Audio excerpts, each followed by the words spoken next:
Yes guys, welcome to Beepers. Today meron na naman tayong item from online shop.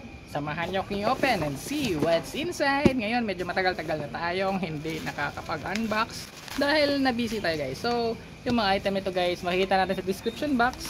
Check nyo na lang kasi baka isa nito is magugustuhan nyo and then interested kayo to buy. Okay, thanks sa ating rider na si Sir Arjon. Kahit wala tayong iniwang pangbayad, iniwan niya na sa atin. There. Okay, yung box natin comes from this. So box para nito is parang galing ano to, gamit ito na yung mga spray paint. Ayan, ang unang item is isang plastic spring clamp. Ayan, made up of plastic. There, medyo okay naman yung pwersa niya guys. So pwede pala yung gaganito yun. So apat na pieces siya guys, 3 inches lang. Yung amoy niya is parang rubber. Next is eto, isang pipe cutter na 25mm. Bakit ganito yan? Anyway, yan. Saka dalawa yung nakuha natin guys, hindi ko alam bakit dalawa. Try ko lang check yung order ko. So paano to gamitin guys? Eto lang. Ito yung mukha niya. There. Then gaganituhin nyo lang and then 1, 2, 3, 4, 5, 6. So yan. Yan. Lagay nyo dito yung ano to. And then wag muna kasi masakit yan. There. Then yung problema lang is yung eto. Yan. Nasislide. Anyway. Lagay natin yan dyan. Next item is eto. Is isang ground ng welding machine. Dito natin nilalagay yung wire ng ground, ipit dito, and then ito didikit nyo doon sa target nyo na i-weld. And then yung ito siya, wala to siyang connection mismo guys sa ground. And then dapat ito medyo mataas ito siya kumpara dito. Pero pwede nyo naman adjustan dito para dito talaga yun ko connect yung ground ng welding machine. Kasi kung medyo loose ito, baka mag-spark dito. Okay, and then the other item is ito. Kung meron tayong pang ground, meron tayong pang hot electrode pala. So capable ng 500 ampere.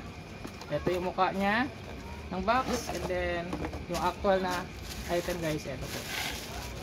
So, check natin. Ayan, medyo madumihin lang yung kulay pero hard plastic naman siguro ito.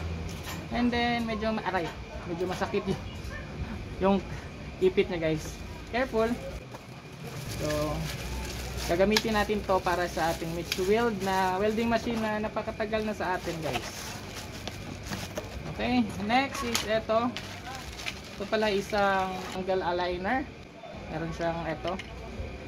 So lagay lang yan dito and then iipit nyo dito yung dalawang plyboard para mag-angle, and then sa kanya na ano to, anong plano nyo. So mayroon tayong 4 na pieces nito. Ayan. Next is eto. Meron pa pala nito. Maliban dito, syempre mayroon tayong pang ground, magnet base. Eto naman hindi. Ingat-ingat kasi may mga naiiwan pa sa loob. So eto, ayan. Yan. Mahulog kasi. Pang ground din ito guys. Pero yung clip na. Wala nang iba. Okay. Balik natin. Yung box. Next is eto. Eto yung parang riveter na akala ko napakalaki sa image ng mga seller. Pero pag actual, ganito na siya kaliit guys. There, it comes with ganito and lalagyan. Okay, so hindi muna natin ito open pero kita nyo naman siguro.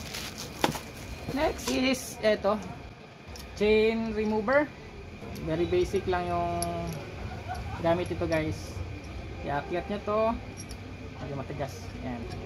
Lagay nyo yung chain dito and then i-align nyo yung may straight na bakal ng chain, saka dapat maglapat dito and then gaganituhin nyo lang. Smooth lang to siya guys. So nakikita ko dun sa mga gumagawa ng motorcycle.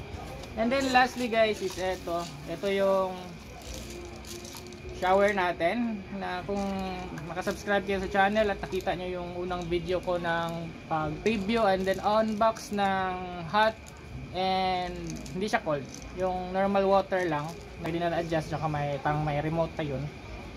Ganito yung shower niya, kaso ginamit natin na biyak. Kaya bumili ako ng bago, which is pareha naman sila. And then ang advantage lang nito is yung sa akin kasi nawala, nabiyak yung dito, and then binili ko, pinadikit, kaso nawala yung gasket niya. And then kinagandahan nito is meron pa siyang ganito maliban dito. Since wala na tayong item na naiiwan, check nyo lang sa description yung mga prices nito at saka yung links kung mayroon kayong nagustuhan. So that's all for now guys. Thank you for watching and don't forget to subscribe to our channel. Be first. Bye bye!